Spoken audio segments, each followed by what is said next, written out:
I want to discuss an uncomfortable truth that I think is really important whenever we talk about being people of faith, and living healthy lives, having healthy bodies. And it is the contradiction between desiring, and even praying for a long life and living an unhealthy lifestyle. It's something that we really have to discuss because I believe that for us to really be able to, quote, claim the promise, we have to also understand that God has made the world a certain way. So there's a popular scripture passage, a popular Bible passage that we know in the church, Psalm 91. Basically, it's something that we will often pray for protection, and all this kind of stuff. And, I love the Psalm. I'm not going to read the whole thing, but I want to focus on scriptures 15 and 16 from there. So Psalm 91, verses 15 and 16, it says, "He shall call upon me." Me is God, and he is the person who, dwells in the secret place of prayer. "He shall call upon me, and I will answer him. I will be with him in trouble. I will deliver him and honor him. With long life, I will satisfy him and show him my salvation." And so it's a wonderful, wonderful, wonderful scripture passage. I love it, and it definitely has helped me in certain times in my life. But let's face it, if you're like me, you've known a lot of heartache, man. We've just kind of seen so many people that we know and love who suffered, died, and whatnot. And so the thing that tends to come to my mind is like, okay, so what gives, man? What gives? It's like, it just mean this stuff is not true or what?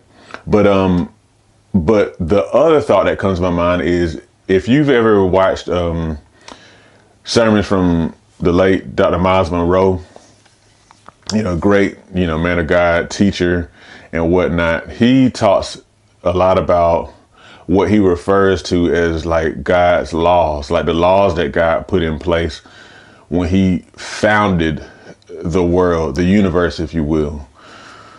And the way that he kind of phrases stuff is what kind of comes to my mind, because I believe if we really understand that God made things certain ways, and there tends to be a way that things, at least in a lot of cases, there tends to be a way that the world operates. Whenever you kind of get outside of that, you tend to have problems because things are kind of operating outside of their bounds. So we're talking about health here.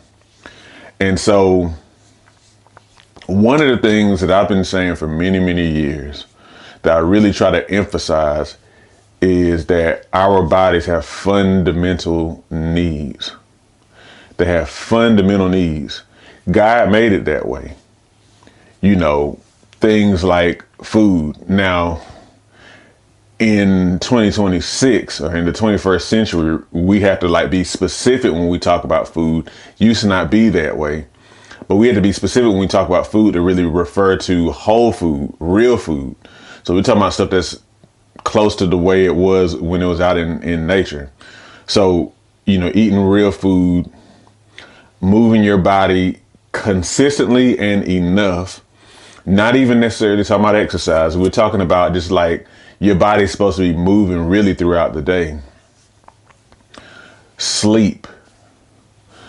I would also say rest. Like, in other words, time during the day, where you're not going. Sunlight, fresh air, relationships. All of these things really comprise just a set of fundamental needs that we have as humans. And in our society, if you really think about it, we have learned to gloss over these needs. We've learned to try to create unsuitable substitutes for these needs that we have. Hey, I don't get enough sleep. I'm just going to, take some sort of medication, some stimulants to help me to keep on going. But the thing is, the sleep is not just it's not an inconvenience. It's literally something that God built into our fundamental needs. You actually require that for rejuvenation, for like different bodily processes that have to happen for you to run properly. And so that's why I say that we have these unsuitable substitutes that we put in place, and we think that we're doing well because, they may help us to kind of do more work or whatever it is that we're trying to do as people, but our bodies end up getting hurt in the process. The point that I'm making is this.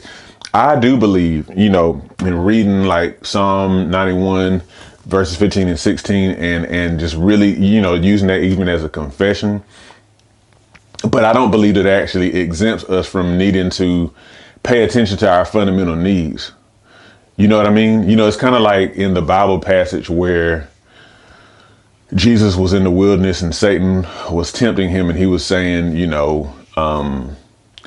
if you be the son of God, you should better throw yourself off of this temple, this high point, and then, the angels will catch you or something like that.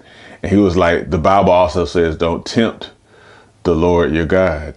So like, why am I going to just like do that? Like God is not saying that you just kind of go and do foolish stuff, like throw yourself off of a building and then the angels will catch you. So he's recognizing, there's kind of like a way of doing things. So as we seek, and I think rightfully so, to, we ask God for long life, we confess that over ourselves and over our family members and whatnot. I just kind of want to challenge us as well to really, really pay attention to the fact that you and I have fundamental needs for our bodies. We need real food. We need exercise and movement and sleep and sunlight and fresh air. We need good relationships. We need to not be busy all the time.